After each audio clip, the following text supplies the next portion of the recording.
Alors, quand on fait des études sur certains domaines, comme par exemple sur l'ésotérisme, récemment j'ai travaillé là-dessus, sur des bouquins sur comprendre l'ésotérisme, euh, etc. Eh bien, on a le risque de figer les définitions. Par exemple, si on prend l'astrologie, alors quelqu'un va dire: ah, l'astrologie, je sais ce que c'est, et je vais la mettre dans telle case. Mais qu'est-ce que c'est que cette idée de on sait ce que c'est que l'astrologie? L'astrologie, elle évolue, il y a plusieurs formes d'astrologie. Donc déjà, prétendre, comme l'a fait Antoine Fèvre d'ailleurs, à sa façon, discourir sur l'ésotérisme et sur les différentes disciplines, comme si celles-ci étaient figées, hein, comme si on pouvait comme ça considérer comme des objets, voilà, c'est un objet.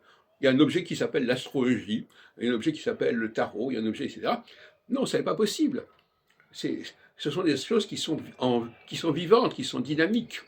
Et donc, par conséquent, toute tentative de théorisation sur ces objets-là est discutable.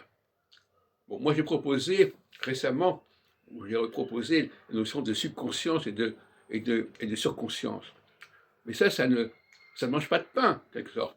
Effectivement, il y a des choses qui se font à notre insu, sans que nous ayons prise dessus, et des choses sur lesquelles on décrète, c'est de la surconscience, on décrète que les choses sont comme ceci, comme cela. Il ne faut pas raisonner uniquement dans le champ de la surconscience, il faut aussi capable de raisonner sur le plan de la subconscience. Et dans le domaine de la subconscience, les choses sont beaucoup plus subtiles, beaucoup plus évolutives que dans le domaine de la surconscience.